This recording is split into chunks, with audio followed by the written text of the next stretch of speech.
नमस्कार दर्शक बंधु मु मनीषा आपण माने देखुचंदी न्यूज 18 लोकल कुहाची स्वास्थ्य ही संपद शरीर अच्छी तो रोग अच्छी किंतु रोग को सठिक समय जानिबा एवं तार चिकित्सा करबा निहाती आवश्यक। साधारणतः अनेक लोकंक मध्यरे विटामिन B12 अभाव देखा जाए। ये विटामिन B12 कौन ए सब संपर्क में आलोचना करने पई आम सहित अछंती neurology specialist doctor Suryaprakash Choudhary आसंतु तांक सहित कथा हेबा एवं ए सब विषय रे जानिबा। सर फास्ट आपन को न्यूज 18 को वेलकम करूची केमते अछि?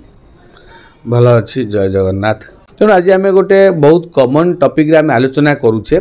तेणु आज आम प्रथमे कहबा विटामिन B12 कौन। आम जानिछे आम देहर काम करबा लगी मुंडठू आरंभ करी गोड़ पर्यंत सबू ऑर्गन ब्रेन हो, लंग्स हो, हार्ट, किडनी, पेट,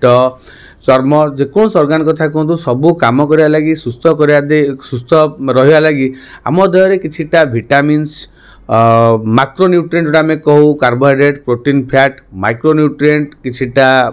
केमिकल्स किछिटा इलेक्ट्रोलाइट्स एगुड़ाकर बालांस किंबा एई संतुलित द्वारा आम देहटा बालांस ही चली थाए। तो विटामिन सेमती गोटे मॉलिक्यूल जोटा कि आम देहर विभिन्न सिस्टम काम करबा लगी मुख्यतः मु कहबी मेटाबॉलिज्म आम देहरे हबा लगी दरकार पड़थाए। जदि आम विटामिन ग्रोसली आम कहबा विभिन्न प्रकार विटामिन थाए A, B, C, D, E, K विभिन्न प्रकार विटामिन थाए। तेणु ये जो विटामिन B12 जो आमर विटामिन B रोचे सेटा विभिन्न भाग में विभक्त कराई vitamin B1, B2, B3, B5,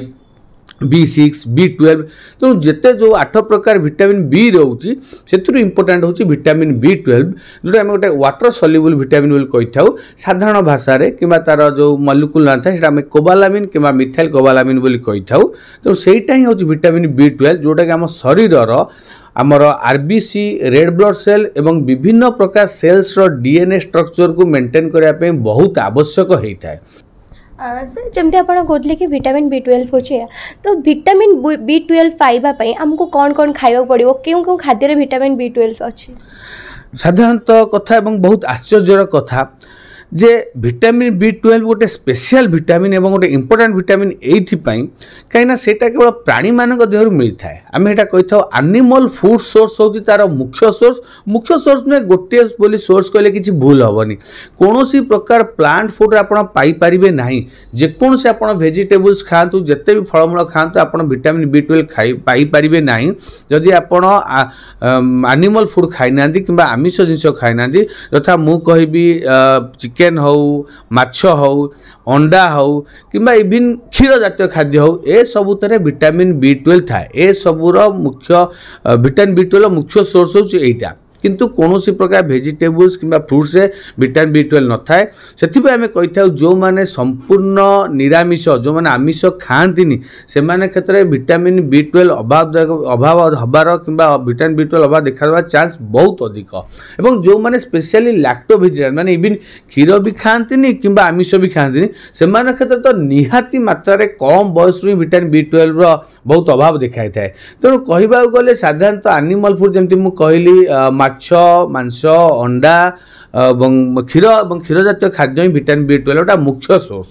आज्ञा सर विटामिन B12 अभाव रु साधारणतः लोकों को बहुत गुड़े रोग होता है मुख्यतः क्यों क्यों रोग विटामिन B12 अभाव रु होता है मनुष्य?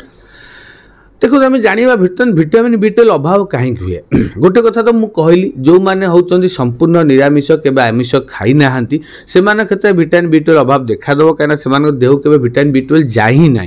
तेणु से मुख्य सोर्स जोटा आम कहू वेजिटेरियन किंबा लैक्टो वेजिटेरियन जो प्योर वेजिटेरियन से क्षेत्र में विटामिन B12 बहुत अधिक मात्रा डेफिशिएंसी देखा जाए और बहुत लो लिमिट थाए। सेटा हूँ मुख्य जिनस जोटा कि आम राज्य आम देश में विटामिन B12 कम देखा देवार मुख्य कारण ता सहित छाड़देला किछिटा कारण इवन जो माने भी नॉनवेज खाती जो माने भी नॉन वेजिटेरियन अच्छी से क्षेत्र में विटामिन B12 कम देखा दे थाए। तार बहुत किसी कारण रोची यथा मु कहबी जो विटामिन B12 आमे खाइले आमे गोटे मन कहूँ गोटे एनिमल प्रोडक्ट आमे विटामिन B12 खाइले तो विटामिन B12 टा खाइबा द्वारा आम देह एटा अब्जर्व होइकी ब्लड को जीवा दरकार कि बॉडी जीवा दरकार तेणु जदि जो माने रहउचंदी निरामिष खाई पालेनी से माने देह अभाव देखा देबो एवं जो माने खाउचंदी जदि सठिक मात्रा रे अब्जर्प्शन न हबो ताहाले भी विटामिन B12 डेफिशिएंसी देखा देबो तेणु अब्जर्प्शन हबा पे विटामिन B12 दुटी फैक्टर डिपेंड करे गोटे होउची आम स्टोमक रे गोटे थाई इंट्रिंसिक फैक्टर जोटा कि विटामिन B12 सहित बांधी हवा द्वारा विटामिन B12 टा आम इंटेस्टाइन अब्जर्व होता है तेणु आम विटामिन B12 खाइले जेकोसी गोटे फूड सोर्स रु तेणु सेटा आम देह को गला स्टोमक रे इंट्रिंसिक फैक्टर द्वारा बांधीला एवं आमर इंटेस्टाइन जोटा रोची इलियम से अब्जर्प्शन होता है तो जब कौन स्टोमक रोग कि इंटेस्टाइन रोग थाए तो से भी अधिक मात्रा विटामिन B12 देखा दी थाए तथा मुझे कहि सीवियर गैस्ट्राइटिस कथा कहतु आट्रोफिक गैस्ट्राइटिस कथा कहतु इन्फ्लामेटरी बाइल डिजीज कथा कहतु जो मानकर कौन प्रकार इंटेस्टाइन कि गैस्ट्रिक सर्जरी से क्षेत्र में कहतु तो से क्षेत्र में विटामिन B12 अधिक देखा थाए एवं आउ गोटे मुख्य जिनस हूँ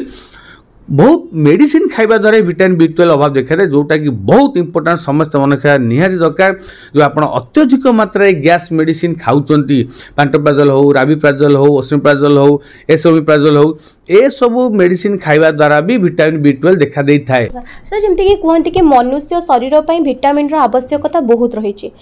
विटामिन B12 को आम रक्षा करने आम शरीर को सुस्थ रखापी आमको कौन कौन करने पड़ो देखो प्रथम जिनस मु कहबी जे जमती मु कहली विटामिन B12 आम शरीर पर निहाती दरकार प्रायतः गोटे आडल्ट आम बयस लोक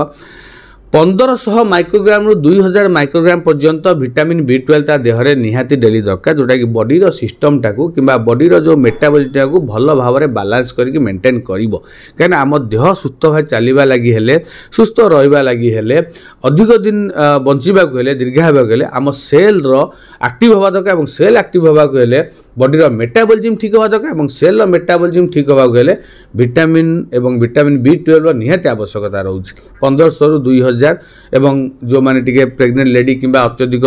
जो माने काम करन से मान क्षेत्र में भी 2500 माइक्रोग्राम पर्यंत भी विटामिन B12 आवश्यकता रहउछि तेणु जदि सोर्स कथा मु कहली जदि आर किसी भेजिटेरियन सोर्स था तो मुझे बहुत किसी कही पारि कि दुर्भाग्य कौन भेजिटेरियन सोर्स ही ना कौन भेजिटेबल्स कि फ्रुट्स पाइबे